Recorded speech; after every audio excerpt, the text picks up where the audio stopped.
Halo, kami dari kelompok 1 ingin mempresentasikan hasil diskusi kami pada tugas ruang kolaborasi topik 5. Adapun anggota kelompok kami, yang pertama yaitu saya sendiri, Diana Erawati Tumangger, yang kedua ada Anissa Rofifa, 3 Desi Sakinah Tinendung, 4 Hasrat Putra Setiawan Lase, 5 Intan Sri Mai Astari, dan Nadila Ismi. Jadi, pada topik ini kita diminta untuk mendiskusikan tentang sebuah kasus di mana kita diminta menjadi seorang wali kelas 4 SD yang memiliki anak didik usia 10 tahun bernama Diana. Wali kelas 3-nya mengeluhkan dinamika bersekolah Diana kepada Anda. Guru wali kelas tersebut mengatakan nilainya jauh tertinggal dari teman-teman lainnya di kelas. Diana juga kurang baik dalam mengerjakan pekerjaan rumahnya selama masa PJJ kemarin. Bahkan pihak wali kelas mengatakan bahwa ia khawatir dengan tuntutan yang semakin tinggi di kelas 4 di pelajaran IPA, bahasa, dan IPS yang membutuhkan banyak bacaan. Diana seringkali tidak menyelesaikan tugas-tugas yang diberikan dan ulangannya menunjukkan nilai buruk. Namun demikian, ketika materi tugas dan ulangan tersebut diulangi secara lisan dan individual, Diana dapat menjawabnya. Jadi, pada topik ini, kita diminta untuk menyelesaikan 3 permasalahan. Yang pertama, kira-kira bagaimanakah cara melakukan asesmen terhadap keadaan Diana? Yang kedua, jenis asesmen apa yang akan kita berikan kepada siswa tersebut dan jelaskan apa yang menjadi bahan pertimbangannya. Dan yang terakhir, kesimpulan apa yang dapat ditarik dari asesmen yang kita desain dan telah kita lakukan tersebut. Baiklah, berikut adalah hasil analisis dari kelompok kami yang akan dilanjutkan oleh teman saya, Desi Sakinah Tinendung. Baiklah, saya Desi Sakinah Tinendung akan melanjutkan presentasi dari kelompok 1, di mana di sini analisis masalah.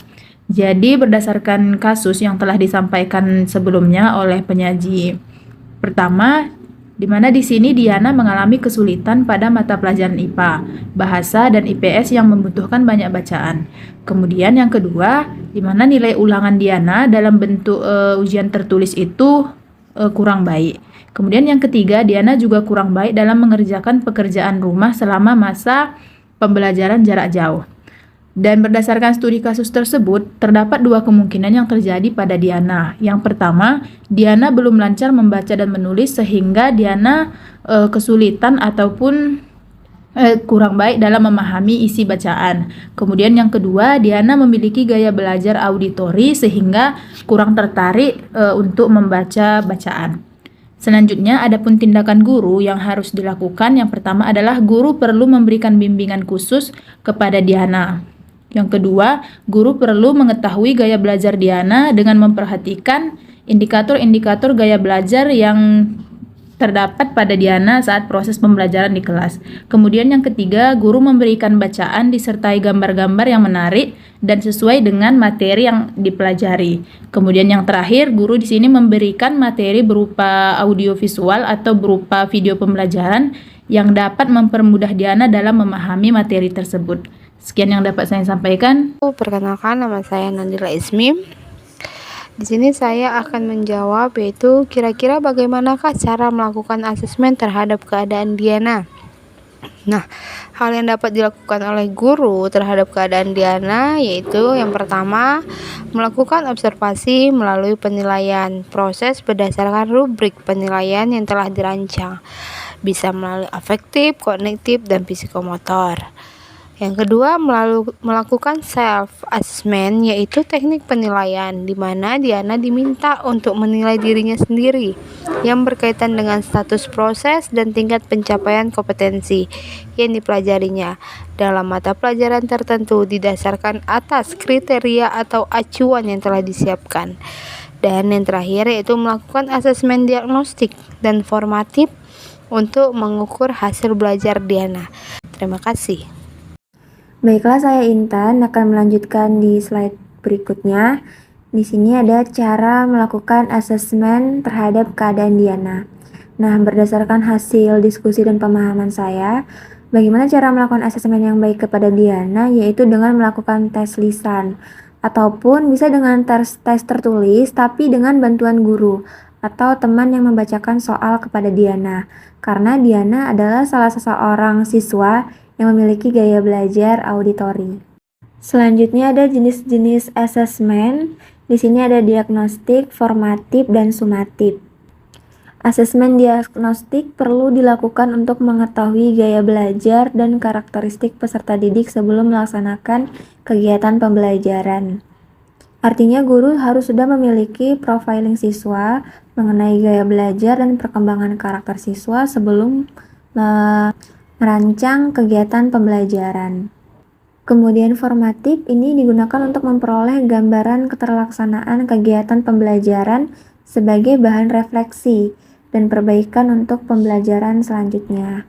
Kemudian sumatif untuk mengetahui hasil belajar peserta didik dalam suatu lingkup materi pelajaran.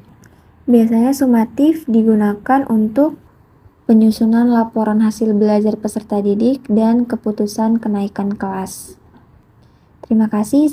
Baik, saya Hasrat Putra Setiawanase akan melanjutkan presentasi dari kelompok kami, yaitu jenis asesmen apakah yang akan Anda berikan kepada siswa Anda tersebut. Jelaskan pertimbangan Anda.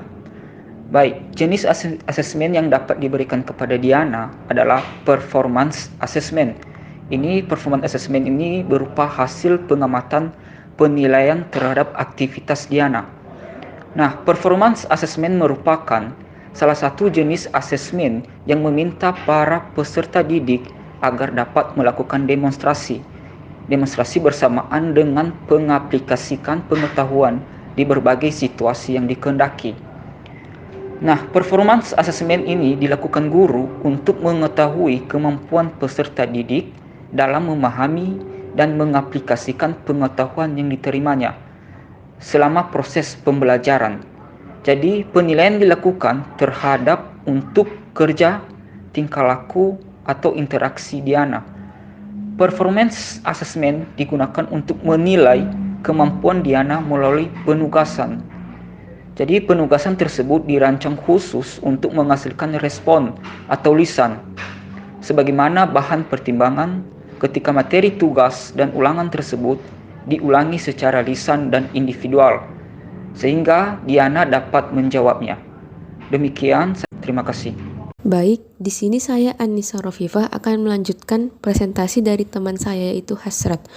Adapun untuk pertanyaan yang saya presentasikan yaitu pertanyaan ketiga. Kesimpulan apa yang Anda dapat tarik dari asesmen yang Anda desain dan lakukan tersebut? Jadi, kesimpulan yang dapat ditarik oleh kelompok kami adalah bahwasannya dalam menentukan jenis asesmen yang digunakan harus memperhatikan beberapa hal. Antara lain seperti karakteristik peserta didik atau perkembangan mereka, gaya belajar atau modalitas seperti auditori, visual ataupun kinestetik, serta kompetensi atau pencapaian yang diinginkan sehingga dapat diperoleh asesmen yang efektif dan juga efisien. Hal ini dikarenakan setiap anak memiliki gaya belajar yang berbeda-beda.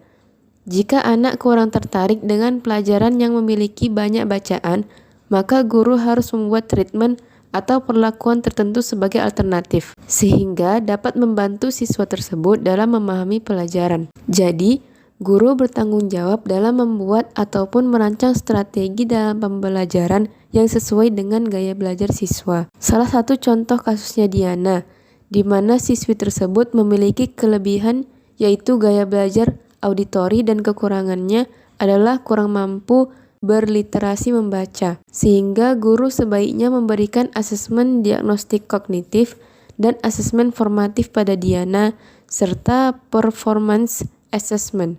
Kemudian hasil dari asesmen ini juga akan dijadikan refleksi untuk rencana tindak lanjut berikutnya. Sekian presentasi dari kelompok 1, lebih dan kurangnya kami mohon maaf.